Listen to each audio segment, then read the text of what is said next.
like so.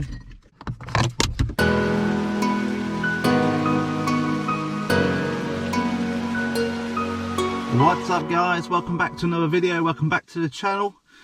Today we are going to be looking at the rain sensor, rain and light sensor or solar sensor on the E60. This is the module used on the 2003 to 2007 E60 and E61s, E90s as well. It's the square type, so we'll be focusing on that.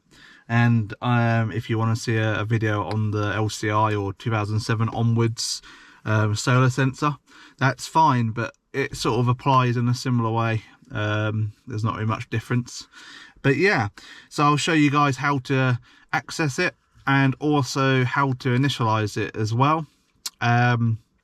This is for people with issues with like lack of sensitivity, with issues like the automatic wipers not working at all, and yeah, also people with either badly stuck sensors or windscreens that have been replaced. So yeah, so stick with me guys, and let's go through it and I'll show you all about it. Right, so first off I'll show you the sensor itself. I've got the old one here. I've actually already done this. I've replaced it, but I've kept it so I can show you guys. So here it is. This is the actual module itself. Now what you're seeing here, this front part is normally stuck to the windscreen with a silicone pad, which is normally bonded on by the windscreen company that replaces the windscreen at the time. And I don't know if you can see here, but this is at the bottom here, it's sticking out. That's where I've pulled it out. But basically, to get this off, I'll use my keys here, but in the side, I don't know if you can see here, but on the end here you can see it's pushed out. So push it that way. What that does is it enables you to remove this sensor. Can you imagine this is stuck to the windscreen? You'll see in a minute. It enables you to remove the actual module itself. And what I'll do is I'll just show you the sensor itself. Right, so I'm just taking it off now, pushing it in again, like so. Right, so obviously once you've pulled it off, you'll get this. So you can see here the light bar here, and also the rain sensor just up there. Oh, sorry, just there. So this is what you'll be left with when you pull it off the windscreen. And then this part here, this is what's going to be attached to the windscreen still. How you get these off is they're only gel pads, so what you can do is twist it and wiggle it, and eventually it'll peel off, and then you can peel this. It will have a pad all around here. So just yeah, clean it up with some alcohol, get it all off, and then you can reuse this. And then, so I'll show you guys, I'll now move to the actual windscreen itself, and I'll show you guys how you get to this in the first place.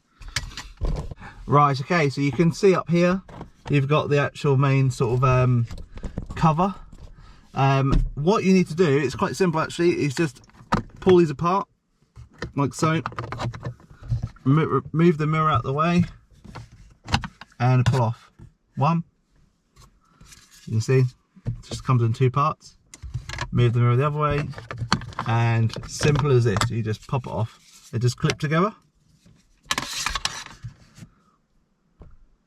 And then all you need to do is unplug this. Just a little, this is your CAN high and CAN low and power cable here. Just unplug this, and then you can either twist the whole unit and pull it off, or as I say, you can unlock it with these little tabs, and then pull the main module off, and you'll be left with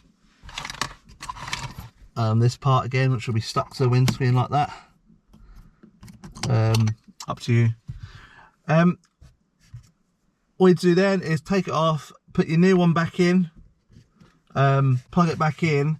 I'd make sure that the car is turned off when you do this.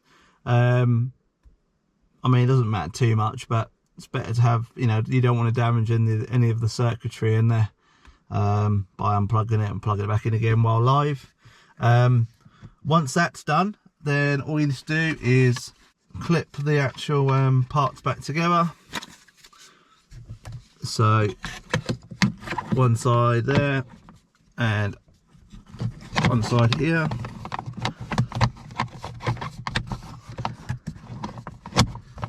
Just wiggle the mirror around a bit because it can be a bit of a pain, like that. Make sure you don't snag any wires.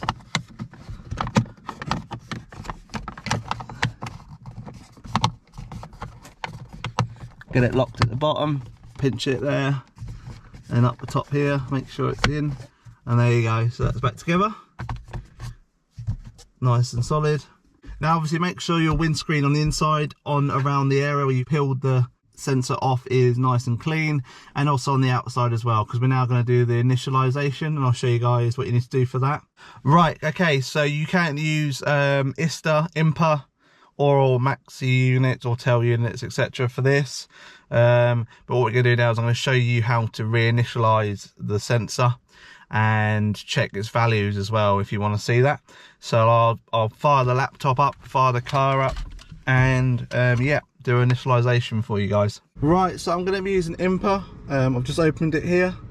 You can see it's all running. So all you do is you go down to E60, and then you would go to body, and then go down to rain and light sensor. That's normal. So first off, you can check to see if you've got any error codes in the actual memory. You can just read EM there, and there's nothing there, all good. And then what you can do now is you can go to status as well, and you can actually see you know, what it's actually reading. So let's do that. So yeah, so this is where you can check to see, obviously, if you've got complete and utter solid figures, then yeah, you might need to look into replacing your module. So what we're going to do is we're going to activate it. So it's as simple as this, really. If you press F1, which is init, initialization, it literally says RLS module has been initialized. Now all you need to do really is come out of this, come out of this again, come out, quit, turn your car off,